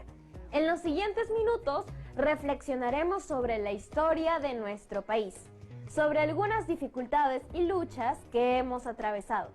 Por ejemplo, hace más de un siglo, en 1903, luchamos contra la peste negra. Además, hemos enfrentado distintos conflictos con nuestros países vecinos como Ecuador y Chile, iniciados en el siglo XIX. Estos afectaron la vida y salud de nuestros compatriotas. Se prolongaron durante muchos años. Por ejemplo, la guerra con el Ecuador se prolongó desde 1828 hasta 1998, con momentos de mayor o menor intensidad. ¿Se imaginan tantos años de conflicto? Tuvieron que mediar otros países para que las tensiones se detuvieran. Durante la guerra con el Ecuador, el Perú tuvo que tomar una serie de decisiones, como por ejemplo, elegir quiénes participarían en los enfrentamientos y asignar los recursos económicos. Este episodio está pensado para que reflexionemos sobre cómo influyeron los recursos humanos y económicos en el resultado de la guerra con el Ecuador. Además, para preguntarnos la razón de ser de las guerras. ¿Ustedes creen que las guerras tienen algún sentido? ¿Qué sentido tuvieron las guerras que sostuvimos siglos atrás? Eran, claro, otros tiempos. Y en el video que veremos hoy, retrocederemos los años para poder comprender lo que ocurría en el país a partir de analizar el caso de la guerra con el Ecuador. No se olviden de tomar apuntes, porque este video de los amigos y amigas de Sucedió en el Perú viene con mucha información. ¿Listos? Vamos a verlo.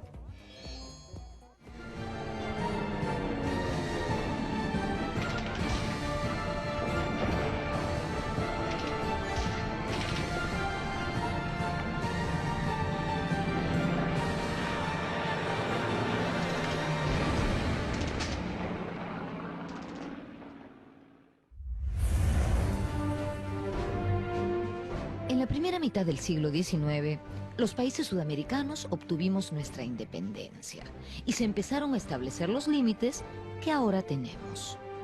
Fue un periodo duro de guerras, de zozobra, de creación de países, en definitiva, de determinación de nacionalidades. Esto generó conflictos entre la mayoría de vecinos por el derecho que cada cual defendía de tener mayor territorio por tener mejores títulos. Por ejemplo, en 1830, el Ecuador se separó de la Gran Colombia para formar un nuevo país. Su objetivo, heredado del establecido por la Gran Colombia, fue extender su soberanía sobre los antiguos territorios del Virreinato del Perú. Guayaquil, Tumbes, que era parte de Piura, Jaén, que siendo parte del Virreinato de Santa Fe, había decidido incorporarse al Perú, y la Comandancia General de Maynas, según la cédula real de 1802, reintegrada al Virreinato del Perú. Por su parte, el Perú había aceptado la integración de Guayaquil a la Gran Colombia desde que San Martín fue a esa ciudad a entrevistarse con Bolívar. En el caso de Jaén, el Perú esgrimía a su favor el principio de la libre determinación de los pueblos y reivindicaba las otras áreas bajo el principio del uti possidetis, es decir, el derecho sobre las posesiones que en tiempos coloniales pertenecieron al virreinato peruano. El Perú basó durante el siglo XIX y comienzo del siglo siguiente sus derechos amazónicos en un título que fue la Real Cédula de 1802. Es una cédula por la cual la corona española devolvió al virreinato del Perú la zona de Maynas y también de Quijos. Es decir, el lugar donde nace el río Amazonas, toda esa inmensa porción de la selva donde nace el río Amazonas, el Marañón Amazonas. El problema de fondo era la ambición ecuatoriana de tener salida del río Amazonas. El territorio amazónico es un territorio que el virreinato, el régimen colonial no ocupó, de manera que quedó para la época republicana el reparto de la Amazonía. Como no había fronteras claramente delimitadas por el mismo hecho de que fue un territorio desconocido, yo te diría que se ha repartido a cañonazos. A lo largo del siglo XIX hubo varios conflictos entre el Perú y Ecuador. Inclusive en 1860 se produjo una guerra en la que el Perú salió victorioso. A pesar de ello, la frontera no quedó delimitada de manera definitiva. Luego de 1880, la derrota peruana en la guerra con Chile fue aprovechada por el Ecuador para avanzar sobre el territorio amazónico que el Perú aspiraba a consolidar sobre la base de sus títulos virreinales. Luego de varios acuerdos con el Ecuador para someter la controversia jurídica a un arbitraje, en 1910 estuvo a punto de estallar una guerra ante la inminencia del fallo del rey de España. Ecuador anunció que si el fallo les era desfavorable, no lo acatarían. De esta manera, la frontera entre ambos países era un tema a resolver. En 1904, el Ecuador había firmado un tratado de límites con Brasil, respetando la línea geodésica Apaporis-Tabatinga, fijada entre el Perú y Brasil en 1851. En 1916, Ecuador y Colombia suscribieron un tratado de límites que incluía la región amazónica que el Perú reivindicaba.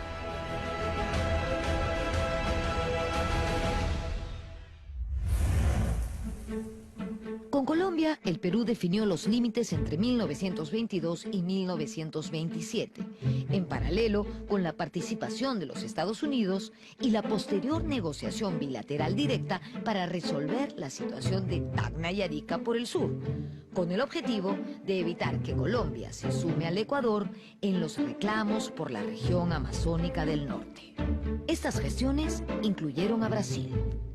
La frontera, definida por el Tratado Salomón-Lozano por los ríos Putumayo y Amazonas, demarcada entre 1929 y 1930, se consolidó luego que el presidente Óscar Benavides devolviera a la Sociedad de las Naciones el llamado Trapecio Amazónico y suscribiera en 1934 en la capital del Brasil un protocolo con Colombia, dando término al incidente generado en 1932 por pobladores peruanos, quienes tomaron Leticia.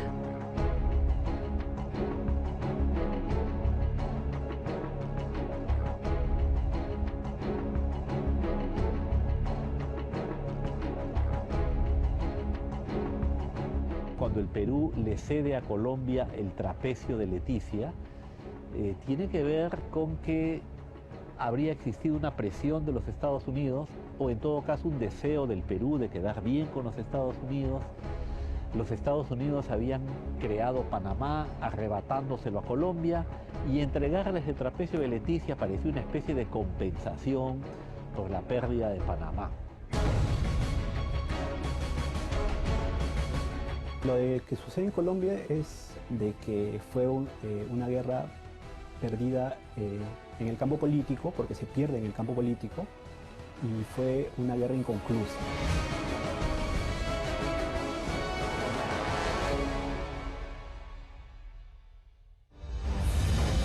El régimen del general Benavides, que se mantuvo de 1933 a 1939, fue muy importante en el potenciamiento de nuestras Fuerzas Armadas. Desarrolla una política de defensa que resulta ser finalmente compra de armamento para las tres fuerzas, ¿no? Y se compra artillería, se compra aviación, se compra pues los tanques, ¿no? Se compran nuevos fusiles, que es muy útil para la infantería, donde la infantería en esa época, recordemos, todavía ocupaba un lugar predominante en lo que era el desarrollo de las guerras. Y esto pues termina siendo muy útil el 41, ¿no? Y no solamente se trataba de comprar armamento, sino desarrollar ejercicios en el campo.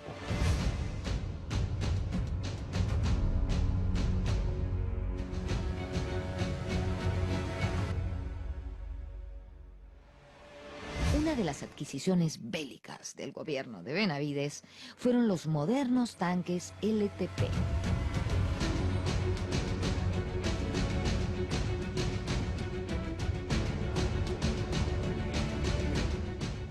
Una de las novedades del conflicto de 1941 fue el uso de vehículos blindados, los tanques.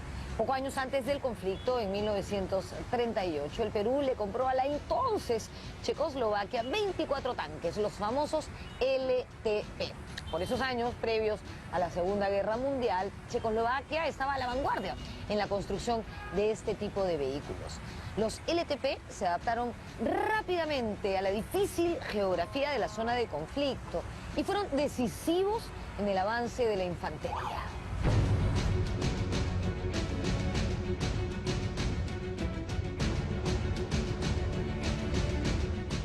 Aún se conservan varios de estos tanques LTP de procedencia checa, como este, por ejemplo, que encontramos en el jardín que está frente a la fachada de la Escuela Superior de Guerra del Ejército. Aquí también hay otras piezas que se usaron en 1941. Otro LTP que todavía está en funcionamiento está en el cuartel Hoyos Rubio, en el RIMAC. De hecho, esa unidad desfiló en la parada militar de julio del año 2016.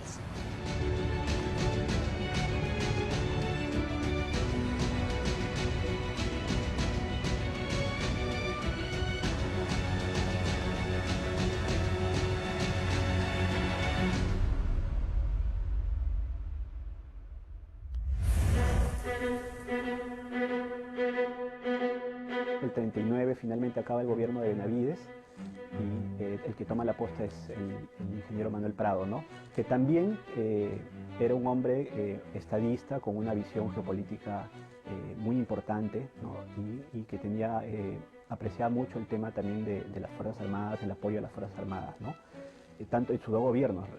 Recordemos que él prácticamente, su primer gobierno del 39 al 45 coincide justamente con el hecho o la conflagración más importante a nivel mundial, ¿no? Que es la Segunda Guerra Mundial.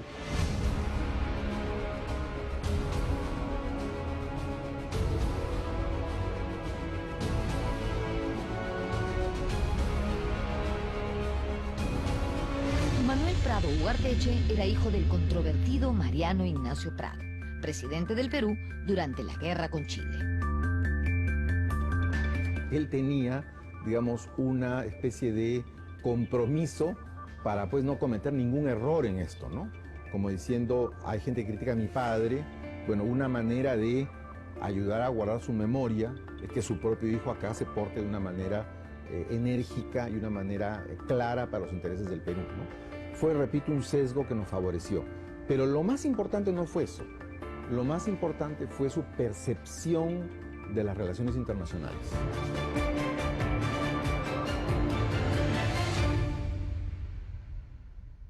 Para entonces, la frontera con Ecuador permanecía indefinida.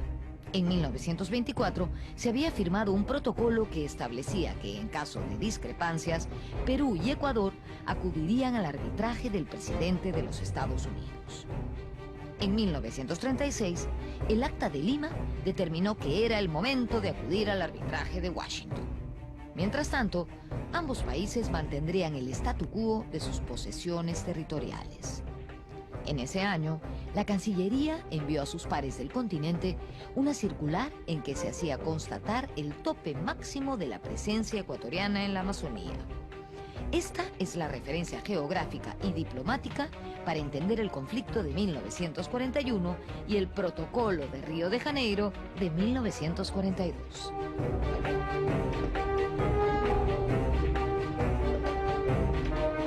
Se llegó a una especie de línea del statu quo que en 1936 quedó delimitada como aquella parte de la Amazonía que cada país efectivamente tenía ocupada. Esta es la línea, la de 1936, que queda en los hechos como la frontera, aunque como una frontera provisional. Sin embargo, poco después de este acuerdo, las tropas ecuatorianas habrían estado realizando incursiones en el lado peruano. Efectivamente, en 1938, Ecuador renunció al arbitraje de derecho. A partir de entonces, se produjeron reiteradas agresiones a lo largo de la frontera. Para el año 1940 teníamos serios problemas. Primero habían problemas entre los pobladores fronterizos, agricultores, tabacaleros principalmente, y entre los puestos de vigilancia peruanos y ecuatorianos que estaban uno al frente del otro. Esto provocó que el gobierno peruano tome medidas de emergencia. Lo primero fue la creación del Agrupamiento Norte. En 1940, ante las frecuentes provocaciones ecuatorianas, se diseñó el Plan de Operaciones destinado a la defensa de nuestra soberanía. Como parte de ese plan, se creó el Agrupamiento Norte, al mando del destacado general de brigada, Eloy Ureta. Ureta había estudiado en la Escuela Superior de Guerra y había prestado servicios en la sección de artillería de la Escuela Militar. Además, se había perfeccionado en centros militares de Europa. Luego de que se activa el Agrupamiento Norte, se produce una reunión de emergencia el 21 de febrero con el Consejo Permanente de la Defensa Nacional.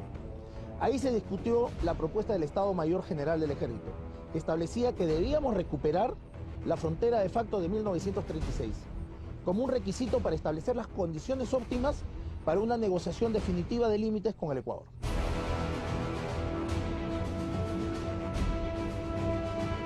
En este contexto, fuerzas peruanas se desplazaron a los dos probables teatros de operaciones militares. A la costa se destinó al Agrupamiento Norte y al frente nororiente, ubicado en el departamento de Loreto, se envió a la Quinta División, al mando del general Antonio Silva Santisteban. Entre los soldados movilizados a la costa norte estuvo el morterista César Molina, quien con sus compañeros de armas se embarcó en el Callao rumbo a Paita. En Piura, Molina fue nombrado jefe de la sección morterista y se dedicó a capacitar reclutas llegados desde las provincias. Yo había aprendido el manejo del mortero 81 y 60, había llegado a manejar en tal forma que estaba capacitado. Al día siguiente, todos los compañeros llevamos al vagón en Monserrate para llevar de frente al Callao, a embarcarnos en vapor Rímac. Todo esto fue tan rápido. Vino el presidente de la República, varios generales a despedirnos.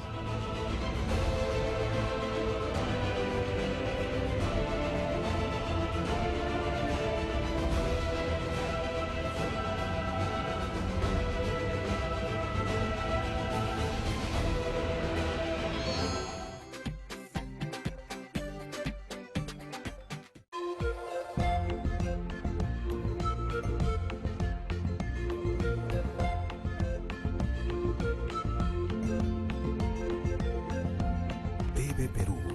Somos todos.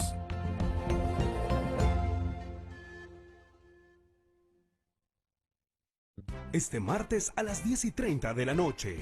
¿Sientes que ante la tecnología quieres tirar la toalla? La tecnología no tendría que frustrarnos. Tecnología para todos. Martes 10:30 de la noche. En Francamente. TV Perú. Primero mi salud.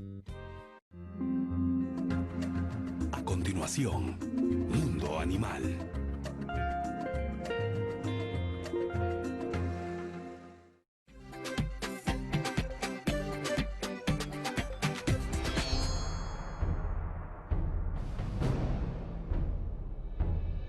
Los años del gobierno de Manuel Prado coincidieron con la Segunda Guerra Mundial.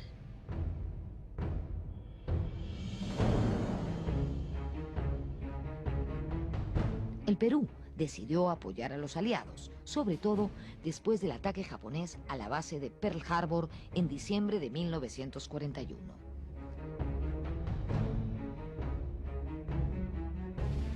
Nuestro país rompió relaciones con los países del eje, Alemania, Italia y Japón. Ecuador, por su parte, estaba gobernado desde 1940 por Carlos Arroyo del Río. Era un momento de cierta inestabilidad política en Ecuador y cuando eso ocurría, muchos políticos ecuatorianos, no todos, empleaban el argumento peruano de la frontera como una manera de cohesionar a la opinión pública, ¿no?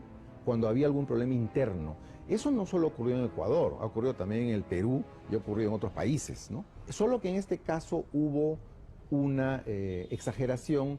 Parece ser que las Fuerzas Armadas ecuatorianas como que se deslindaron un poco de la autoridad del presidente Arroyo del Río, ¿no? Tenían una cierta autonomía y esa autonomía fue expresada en el aumento de choques fronterizos en las diferentes guarniciones de la frontera.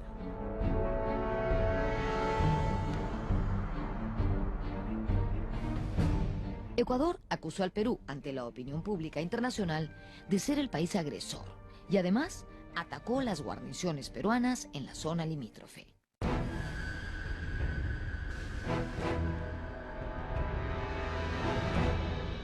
En el contexto del estallido de la Segunda Guerra Mundial, Estados Unidos, distraído por lo que pasaba en Europa, menudean más los ataques entre peruanos y ecuatorianos sin que haya una especie de árbitro con energía, como podría haber sido Estados Unidos, que ponga coto a estos desmanes, digámoslo así. Hubo muchos incidentes, ¿no? de esta naturaleza, que obviamente comenzaron a ser respondidos. Cuando se hicieron muy grandes y muy graves, el presidente Prado dio la orden de hacer pues una represalia, ¿no? En derecho internacional es claramente represalia, no es un ataque como el que hizo Alemania a Polonia en septiembre del año 39, un ataque de invasión simplemente.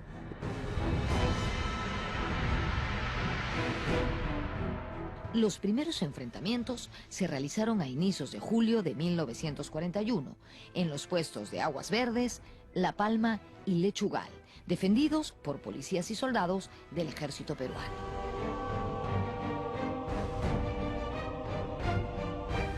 Al día siguiente 6 amanece en completa tranquilidad, sin embargo al mediodía se produce un ataque generalizado a lo largo de toda la línea del Zarumilla, que incluso se tiene que recurrir al apoyo aéreo. La 41ª Escuadrilla, que había estado en Talara, se tiene que adelantar a Tumbes, y ese día bombardea las posiciones ecuatorianas de Huaquillas, de Chacras y de Balsalito.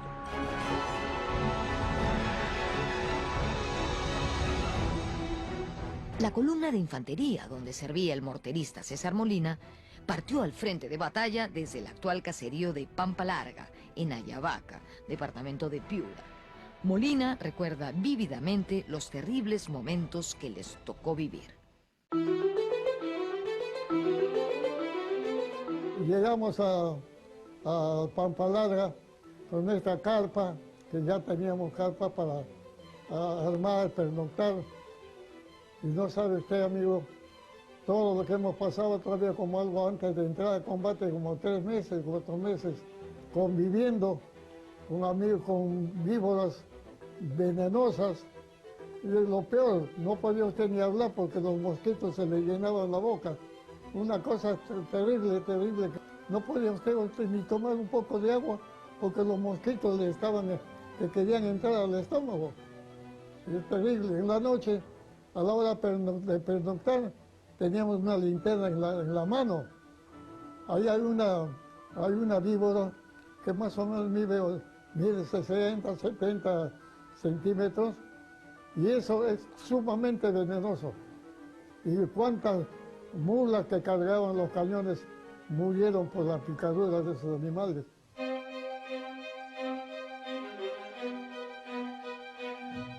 El teatro de operaciones es un lugar muy complicado, altas temperaturas, caminos pues intransitables, ¿no? Por las lluvias, por efecto de las lluvias se aniegan, ¿no? Se vuelven lodazales, la vegetación impide pues el desplazamiento de la infantería.